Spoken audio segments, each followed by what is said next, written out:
a sun, the fields are alive. Cheering crowds and the teams collide. In these moments, we stand tall and free. First pride runs deep in me. With every touchdown, we rise and we cheer.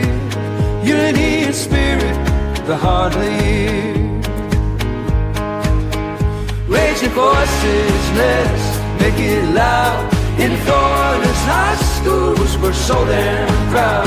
From the bleachers to the end zone to go, football and cheers make our spirits roll.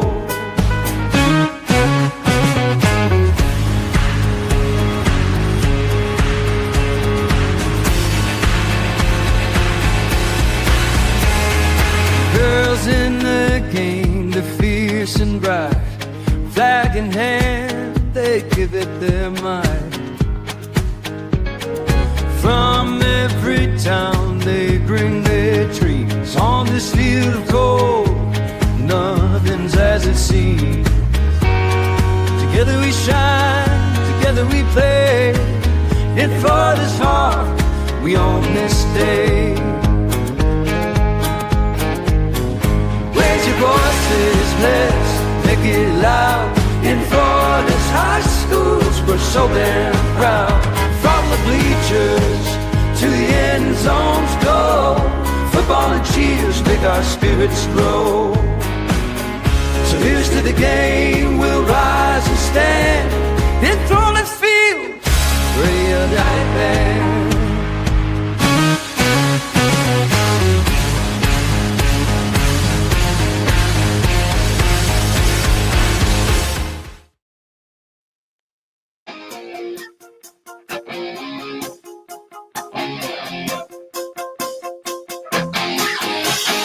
All right, it is time for the Northeast Florida edition of the Blitz here.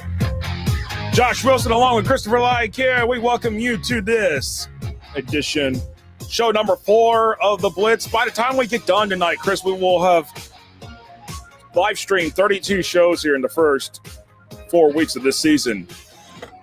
Doesn't seem like that many. No, yeah. But it really is.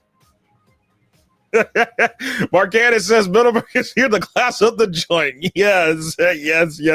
Full disclosure, Middleburg is my alma mater here. And hold on one second here. Chris, can you take the lead on this for a moment? I got to do something here real quick. Yeah. I got one question for everybody out there tonight. Chicken fried chicken or chicken fried steak? Chicken fried chicken or chicken fried steak? Wow. Yeah, but anyway, Josh is a huge Middleburg fan. We all know that. Well, that's my alma mater. Come on now.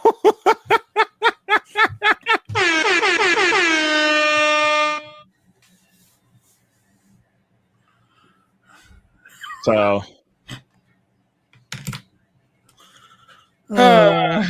sorry. I had a phone call coming through. Okay, so I just needed to make sure that it was for what it was intended for. Sorry, everybody. It happened at the time as we were coming in. But anyways, they. Mark Cannon. Oh, man. All right. Well, you know what it is.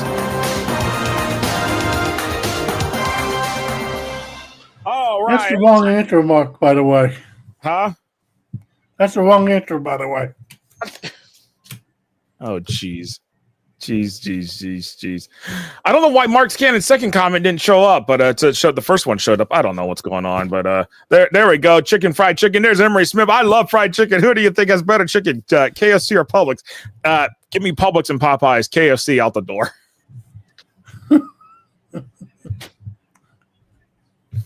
Depending on what kind of chicken you have. Boy, we've gone from football to chicken talk here. Like. Anyways, okay, let's get on with it. Yeah, let's get on with it. In the Blitz lines here. Oh boy, yeah, and our picks, Mandarin How about this? Mandarin 54, Atlantic Coast 16. Mandarin takes the Principals Cup once more, and boy, Bryson Wright. How about this? Bryson Wright, ladies and gentlemen, I got to say this. I really got to say this here with Bryson Wright. How about this? He did everything in terms of a hat trick. Touchdown offense, touchdown defense, touchdown special teams. How about that, Chris? Yeah, when I saw that, I was notably impressed. Not very often do you see a sophomore quarterback do that. No, and Bryson, he's already being heavily recruited, so that's a big thing right there. So keep an eye on Bryson right here. Again, only a sophomore, and you're going to be hearing his name pop up even more and more here as the weeks go on, and as the next few years go on here too. So we definitely are excited to see what Mandarin does. Mandarin already off to a hot 2-0 start, and coming up here next week, I know they're going to have a big tilt with Bradford at the corral there up in Jacksonville. So just keep an eye on that here as we roll along here. So, all right. How about this? Nice 50, Creekside 8. Nice, the Panthers off to a 2-0 start, and they just roll by the Knights and say goodnight. Yeah. 8. I mean, you look at Nice and they're just a well-oiled machine again, just like Mandarin, Nice, a program that just doesn't stop for anybody. No, they don't, and that's a big thing. They just don't stop for anybody along the way here. And 8 Pfeiffer, 17 to 26, 251 and a touchdown while adding a rushing score. Vernon Stevens led the Panthers to 106 yards with receiving with 106 yards receiving and 6 receptions. And it's just Nice just totally dominated with everything. Damian Bridges recorded 2 picks and scored also scoring on an interception return for a touchdown. So Nice 361 total yards while building a commanding lead at half, and then adding 27 more points in the third quarter. They just put the game away and said goodnight. So, yep, Nice 2-0, Creekside off to an 0-2 start. So there you go. And right down the street from Nice, going down the parkway there, Ponte Vedra 48, Bartram Trail 14. It seems like the two Ponte Vedra teams have had a field day with the 2 teams from the St. John's side of St. John's County. Yeah, Ponte Vedra, Alex Winkles threw 3 touchdowns and 67 rushing yards for a score, and 2 receiving touchdowns on 4 catches for 74 yards against Ponte Vedra. Yeah, no, absolutely. And of course, let's cross the Sands Bridge and go over to Fleming Island, where Fleming Island defeated Riverside 42-33, and the Golden Eagles are off to a 2-0 start under Coach Tom McPherson. And they got a big one coming up this week against Oakleaf, and that'll be a huge one, a huge Clay County game coming up on Friday night. And the Golden Eagles held off the visiting Generals, and both teams combined for a whopping 75 points. Woo! Holy moly. Yeah, you wonder what the defense was in this game, but the Fleming Island, they really surprised Riverside to a great degree. Riverside did not a bad program, and Fleming Island just really dominated the lines in that game. No, absolutely, and it was just a huge day there for the Golden Eagles. Bowles 35, Trinity Christian 12. Trinity Christian off to an 0-2 start. Bowles 2-0 as Jaden Weatherly completed 15 of 25 passes for 172 yards, 3 touchdowns. And he also had a rushing touchdown. And the Bulldogs just literally ran away on the Conquerors. And I got to tell you this, Chris, things don't look too promising for the Conquerors right this second. I got to really say this because the game that they got this week, I'm a little worried that this could take that. I worry. I think Trinity Christian could win their district still. I just worry that this is going to be one of those seasons where if they don't get something right, they're going to be blown. The doors are going to get blown off of them in the first round. Yeah, and I get that feeling too. It's sad to see a Trinity Christian team go through what they're going through, but they're going to have to go up really quickly in games like this is a really telling sign. No, absolutely. And as we roll along here, we got one more game. Bishop Kenny 21, University Christian 20. That was the Jaguars, the Jacksonville Jaguars Whataburger game of the week last weekend. Senior linebacker James Davis III had 2 critical sacks, and then there was a block extra point to help the host, the Crusaders, hold off the Fighting Christians 21-20 in that narrow victory there on the river. One of the most beautiful views on the river. Them and Episcopal have the 2 probably nicest views of any schools along the St. Johns River. Of course, you see right across the river, you see a lot of construction going on over near Everbank Stadium, home of the Jacksonville Jaguars. And yeah, that's rightfully so, because within the next few years, you're going to see that place really rocking as the stadium of the future comes along for the Jaguars. But besides that, Bishop Kenny off to a 1-0 start after having the really a bye week on week 1, a rare bye week to start off the season. Yeah, James Davis III, he had 2 critical sacks in that game, and blocked extra point to help Bishop Kenny win that game. Had he not blocked that extra point, that game would have been an overtime game. No, absolutely. First and foremost, as we wrap up here on the Blitz Lines, 2 things we got to, 2 pieces of things we got to get to, 2 different types of players a week we got to talk about here. First, we want to go back and recognize the first Whataburger Player of the Week from the Jacksonville Jaguars. That was Jordan Price from Oakleaf High School. And Jordan had in that week 1 game, he had in that 23-14 victory over Riverside.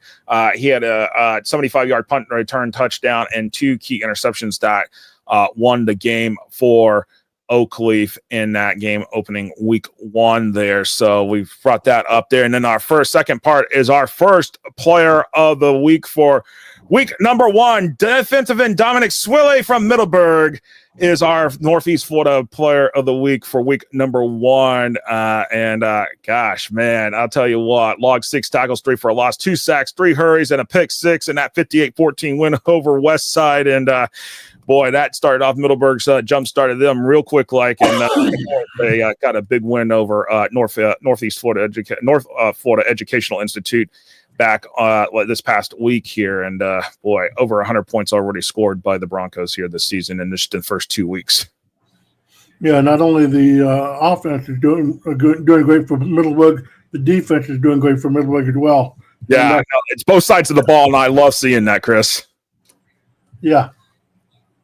No, absolutely. And yeah, and you about Bryson Wright. Yeah, Bryson's gonna.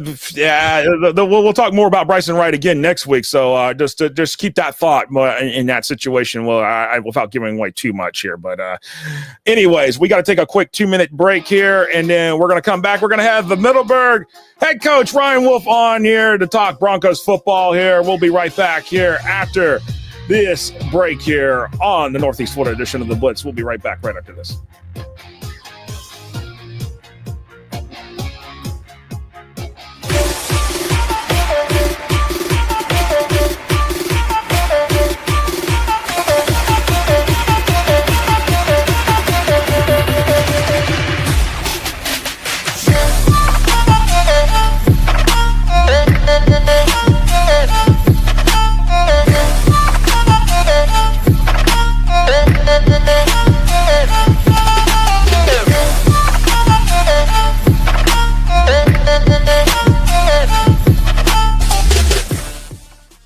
Box Out gives you the ability to create graphics at the speed of sports to highlight your athletic department, teams, and student athletes in seconds.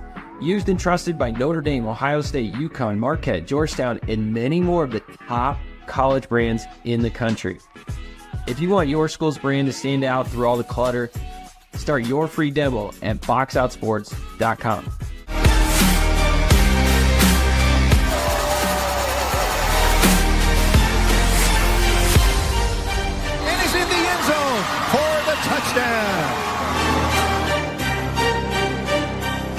Touchdown!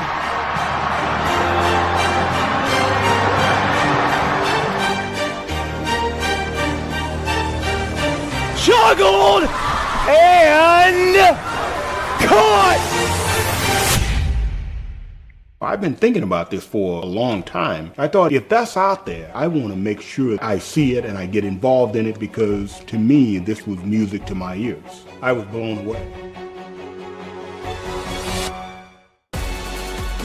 When you look at today's kid, the millennium kid, they learn by being able to see it. If I can see it, it's a great chance that I can do it. The First Down Playbook is a tool that can essentially change the way we teach the game.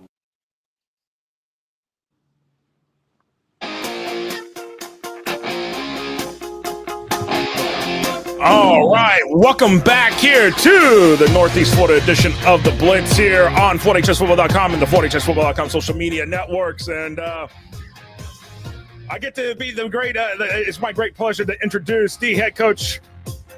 I think it's now year number 5 for you, I think. Yes, it is. Yes, he's shaking his head. Yes.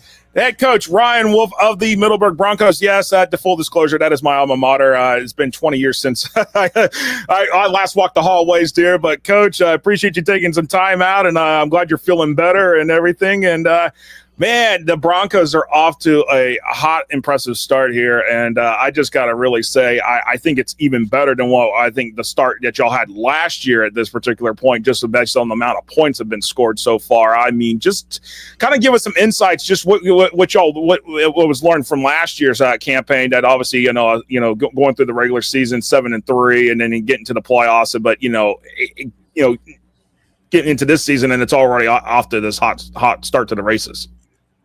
I mean, we returned most of our starters from last year, so we got a pretty senior-heavy group this year. We got 22 seniors, so and I think a lot of the points is the weather too. Like, if you remember last season, I feel like we were playing every week in monsoons, so the weather's been holding up pretty good so far. We've actually had some Friday nights where we can actually throw a ball and run a ball a little bit, So I think that's a lot of it this year is really just returning a lot of seniors, and the weather's been kind of cooperating so far at the beginning of the year. No, absolutely, and that's a good point there. And I mean, you bring up the weather, and it's a question that we've always asked, a lot of coaches, especially here at the start of the season, because obviously, if it's not monsooning, it's not thunderstorming, it's the wet bulb causing problems. How's that been? How have you been able to handle that with the guys this year? Because I know some schools have gone to practices where they we're doing practice in the morning before school starts, and some are haven't changed much. But I mean, what has it been like there for the Broncos?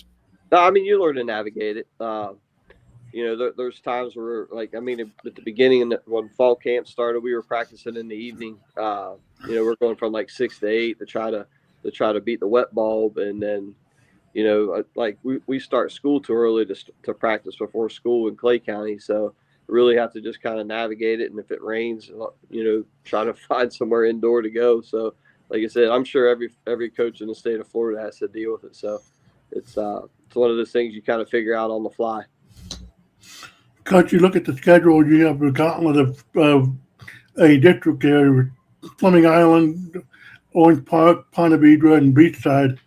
So talk about your district and the gauntlet you have facing the upcoming later in the year. I think we got probably one of the hardest districts in the state, correct me if I'm wrong, Josh, but were we maybe the only district in the state to get 4 teams in the playoffs? Out of the 5-team districts, I say yes. There was only a couple other districts I can point. There was 4 teams. There was one in 4A, which was the Norland District, American Heritage down in that one. But really, and I think there was the one in the 7A district that involves DeLand.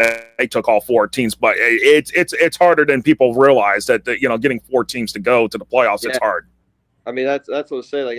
I didn't do my homework on it, but I would imagine. There's not probably that many districts that are going to get 4 out of 5 or 4 out of 4 or 4 out of 6 teams in the district. That just goes to show you how hard our district was. Like I said, we finished up 7-3, and we were the 4th team to get in. So that goes to show you how hard that district is. And Fleming won a couple of games in the playoffs last year. I think Ponte Vedra went to overtime with Niceville. Like I said, it's a tough district, man. Let's talk about something, and this is for everybody else that may not know this, but you have a great support system there at the school. Okay, not only with Principal Martin Aftuck, but Jay Stillino's back as the athletic director there at Middleburg. I mean, you got a lot of great support, not just in the school itself, but school administration. Talk about that, because I know for when I was in school, sometimes when I was there 20 years ago, that what y'all got going now and what what is done in the school, I wish we had that 20 years ago. No, that was a big lure for me to come to Middleburg, was the admin there. I've known the Mr. Aftuck and Coach Stillino for a long time, and that was just one of those things. Like, everything's got to align, I feel like, in order for a place to be successful, and it definitely starts with admin. Like, if your admin doesn't care about sports, you're probably in a tough spot.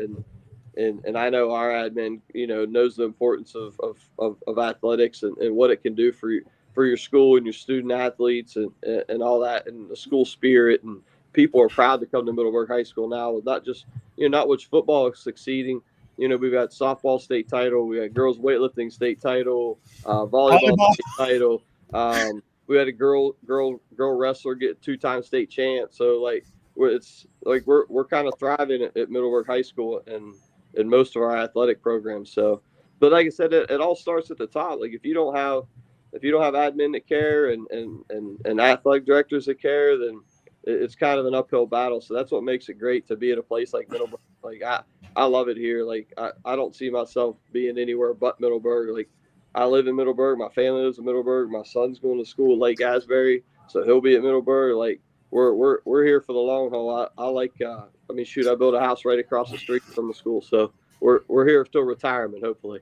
Yeah, and I mean, I gotta bring up one point here about this, and this is what I think is definitely has changed. It's Middleburg has seen an explosion of growth over the last decade, especially the fact I know that there's a new housing development going right across the street from the school that is going to add over 300 plus homes, and so it's going to be huge there to see that. And but just with the growth there, just being able to keep the kids home, because considering that open enrollment, being able to keep kids that used to be deflect off to other programs in the county, being able to keep them home now, you think that has been a huge in a way, not just with the stuff we just talked about, but being able to grow the program by keeping kids home. Well, no, I mean, I got no problem talking about how, like, we try to be an attractive place. Like, we're trying to make sure that all of our kids are getting the best high school experience that they can. Like, we're getting new locker rooms, we're getting new weight room, we switched to Nike, we got brand new uniforms. Like, I think our facilities could go toe to toe with any facilities in the state. And like I said, we try to be attractive. We make sure we're putting kids in to play college football. We're winning games. We're going to the playoffs. Like I said, I got no problem saying that we try to spoil our kids as much as we can, just because you're only in high school once. I want to make sure these kids have a great experience while they're in high school. No, absolutely. Chris, you got anything to follow up with on that? Yeah, you talk about some of your players. You got Dominic Wiley there, and you got Mason Backus and Jordan Williams. Talk about the performance of those three players and what they bring to your program. I mean, you've seen some of the stat lines that Dominic Swilley's had so far. He's I know I hate trying to block him in practice every day. Oh man, he's as good of a DN as we've had. And I'm anxious to see how he ends up this year. Like, he's got a bunch of colleges looking at him, so hopefully we can get him somewhere. So, and then Jordan Williams had like 130 yards receiving last year. He led us in receiving. He had around 700 yards receiving for us last year. And Mason Backus is really coming to his own. He threw for 230 last week. And then I want to say the week before he threw for around 150, but that was only really in a half. So no, go ahead. No, you got some weapons, but I want to point out something that a lot of people don't realize, that the three back-to-back playoff appearances. that's never been done in Middleburg history until you came the head coach. I mean, that is something that is an accomplishment there. I mean, talk about that, just being able to do something like that where Middleburg has never been able to do that, being, playoffs 3 straight years, it could, a high potentially getting to a 4th straight playoff this year. We're just trying to stack together good seasons while we're at Middleburg. Like I'm actually, happy that we're able to put out a football program that the school can be proud of, that the community can be proud of, and our admin can be proud of, and our kids can be proud of. Like, like you said, like Middleburg historically hasn't had a lot of good seasons. I think they hadn't had a non-losing season in like 23 years. So it was nice to come in there and give those kids something to be proud of within the football program. And we make the playoffs 3 straight years. It's kind of expected now, but that's where we're at. Like I expect to make the playoffs every year. I expect to compete for district titles. So that's where we kind of are as a program. Like we're not trying to do those things. We're expecting to do those things now. Oh, absolutely. And Coach, as an alum myself, it's exciting to watch the program we come to where it is at now. And I definitely, as an alum, I can say I appreciate everything you have done for the program. It definitely is giving the alumni something to cheer about, as well as all the current students and teachers there at the school. No, definitely, man. I'm glad we're able to do it for you guys. Just like I said, like it's an awesome community. And even those years in the past where I coach against Middleburg, you come to the games, I don't care if they were 2-8, there's still 2,000 people in the stands, like rooting on the Broncos. So I'm glad that we're able to put a product on the field that the community can be proud of. Oh, absolutely. Coach, I appreciate you taking time here. There you go. Sorry, hearing myself in the background. Sorry, but Coach, appreciate you taking your time out of your busy schedule here. And of course, y'all get the big rivalry game against Clay this week, and then on that Zarephath Academy, and then it's getting into the meat of the schedule with the district schedule. And definitely looking forward to watch and see what happens here for the remainder of the season. Appreciate you, man. Appreciate you guys having me on. All right, you take care. And yeah, appreciate it. All right, that was head coach Ryan Wolfe of the Middleburg Broncos joining us here on the Northeast Florida edition of the Blitz. And that's the first time I've been able to do this in 3 years of doing these shows. And I mean, it's definitely, I'm really happy to see what Middleburg has done here. I'm really, it's me as an alum. Yes, again, full disclosure, I don't do this every day because it's been a long time that it's been where I've watched mediocrity be the thing at Middleburg, but it's not that case anymore. Yeah, and Ryan Wolfe done a phenomenal job over the last 3 years, turning that program around, and it's going to be fun to see what he does the rest of the year, especially with the district the way it is this year. No, absolutely. And of course, the year number 5 for Coach Wolfe, and looking to see what's going to happen here. And of course, reclassification will be coming up towards the end of the season. So, but hey, Ellis, how you doing? Good evening to you as well. All right, we have got to take a break here, and we'll come back here. We'll do the fan questions and get to the pick 6 here, and we'll be back after this here on the Northeast Florida edition of the Blitz. We'll be right back right after this.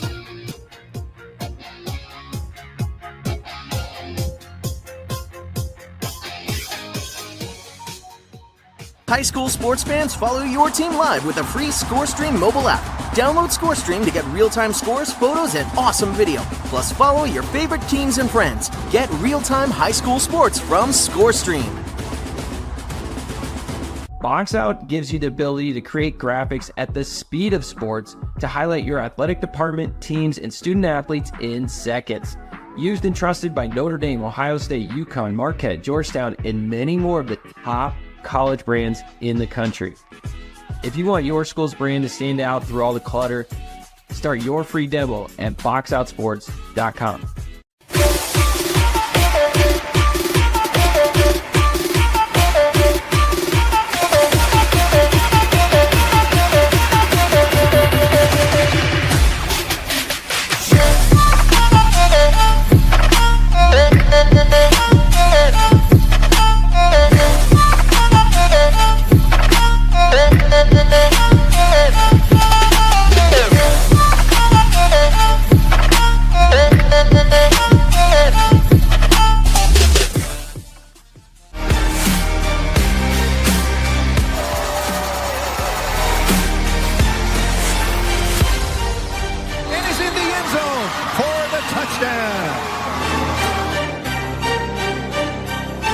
Touchdown.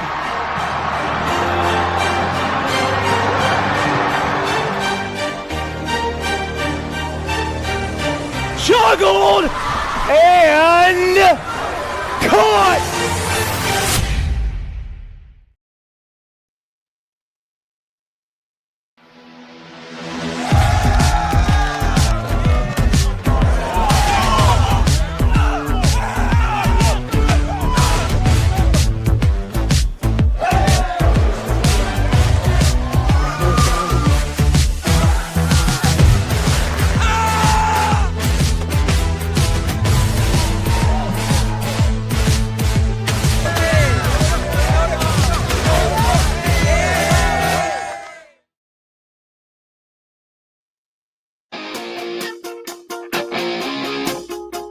All right, welcome back here to the Northeast Florida edition of the Blitz here. Josh Wilson along with Christopher Like. Oh, forgot to switch the things up there. There we go. All right. That was a great interview there, Chris. Yeah, it was. And can't say enough about Ryan Wolfe and what he's done there. So look forward to seeing how Middleburg does over the next few weeks. No, absolutely here. And Ella said we'll talk more about Union County on the next show on North Central Florida edition of the Blitz here. And my GPA was actually, I think, by the time I got done at Middleburg, I think it was very close at a 35. So yeah, I was actually in the top 20% of my class. So that's. I just missed out on the National Honor Society as a senior, so that's how close it was. I was disappointed. I guess I really wanted that. But anyways, man, the chat's been fire off for the night here, Chris. Oh, yeah, with a lot of chicken in Publix and chicken talk too. Chicken,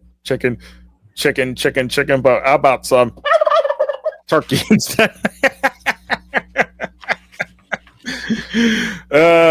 Man, y'all make it fun here. This is what a good show really is about. Is y'all interact and we get to have fun with it, and we get to talk to y'all and be able to do this and answer your questions, answer any comments y'all got. So, indeed, with that said, it is time for the Pick Six.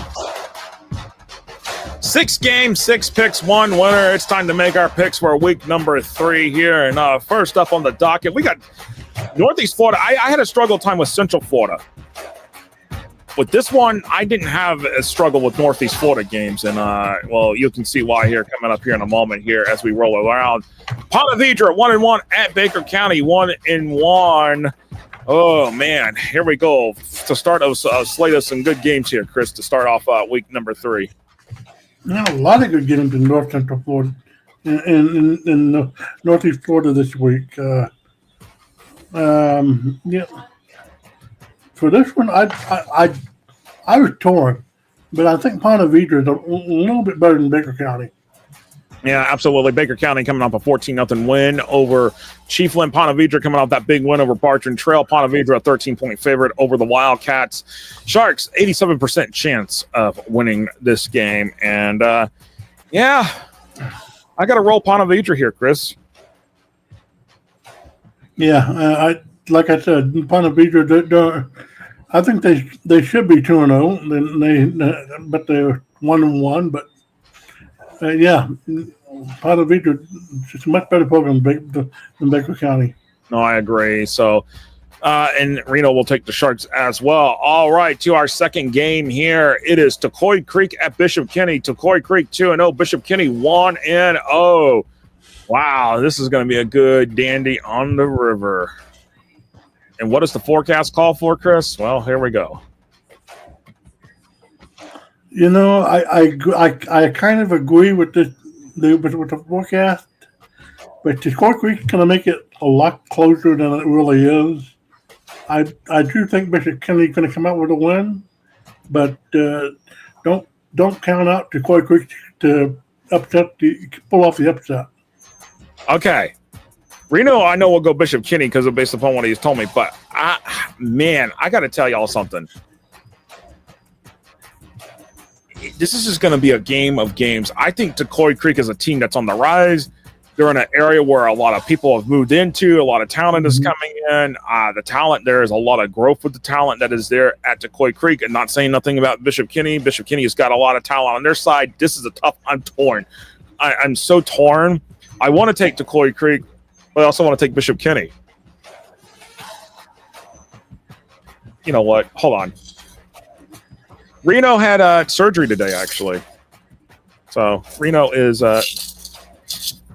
By the way, I'm going to my trusty little bank here because we got to do a coin flip. We're going to do a coin flip live on air. Yes, I even have a football coin bank here.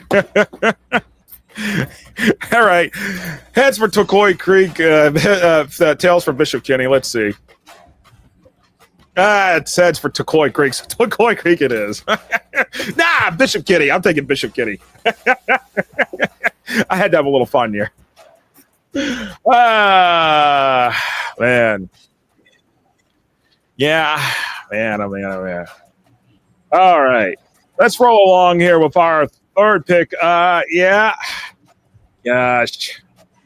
Brains want to know Trinity Christian 0-2. We talked about our concerns about Trinity Christian. Usually this is a good game in most aspects, and I still think it can be a good game. And I don't think Reigns is going to put 77 up on Trinity Christian like they did to Sandalwood. Sandalwood's just not won a game in over 2 years, but Trinity Christian's not that kind of program. Man, this is hard. Not really. This one shouldn't be hard at all. Range by about 20. Well, maybe more. Well, if you look at the forecast here, it's calling Reigns 32 over Trinity Christian. 99% chance the Vikings will just walk away with a W here. So... yes, indeed. All right, to our fourth game here. Fleming Island at Oakleaf. Oh, boy. Somebody has to take an L here on Friday night. Fleming Island 2-0, Oakleaf 2-0. Both of them have put up bunches and bunches of points. Man. Where do we go with this one, Chris? You know, it took me a while to figure this one out. But honestly, I think Oakleaf will have the edge at home.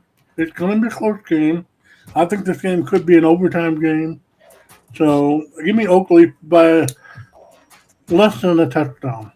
Well, the forecast is calling for Oakleaf 3 over Fleming Island. This one's just really... man, if this was at the Eagles Nest in Fleming Island, I would take Fleming Island. But since this is at the Dungeon over there off of the First Coast Expressway, they're just north of the Berg. They're in Oakleaf Plantation. I am going to take Oakleaf in the Knights. Oakleaf 60% chance of winning, 40% for Fleming Island. All right. Oops. I have to switch it. I went to the pick 6 on the other one. That's my bad. Anyways, here's another game. This one. Oh, man. Yeah. All right. So this is what I'm going to talk about here in a moment here because the next two games here are going to be close. And you're going to look at the win probabilities and be like, okay, the forecast is the same, but the win probability, why is the difference? And we'll explain it again. St. Augustine 2-0, Bowles 2-0. Oh, man. Oh, man. Oh, man. Another game I'm torn. You know, I think St. Augustine will come up with a victory, but I wouldn't be surprised to see Bowles win by a couple touchdowns either. Yeah, and I believe this game was canceled due to either thunderstorms last year or it was a hurricane situation that we were dealing with. So they did not play last year. Things look more promising this year for this game to be played. This is hard. If this was at Fitch Brumley, I would take St. Augustine. And so you're taking St. Augustine, if I'm understanding correctly, right? Yes, I am. Man. Well, I already can tell you who Reno's pick is going to be, and it's not Bowles.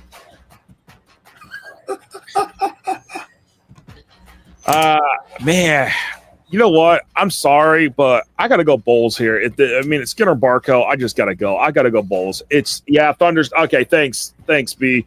Appreciate that. Yeah, I thought it was a thunderstorm. I know we were dealing between thunderstorms, hurricanes over the first couple of weeks of the season, so I got to go Bowles here, but this is close. St. Augustine 59%, Bowles 41% win probability here. All right, on our last game is Lincoln 2-0 at Nice 2-0. Here we go. This is where I'm telling y'all. You noticed St. Augustine is the same forecast line. Lincoln 2 over Nice, but Lincoln only has a 57% chance versus St. Augustine having a 59% chance in their game. Again, it's based upon not just that spread. It's also looking at points for, points against to kind of get a good true win probability. This game is going to be close. This game is going to be. Here's your game of the week in Northeast Florida. Between Northeast Florida and the Panhandle, this is your game.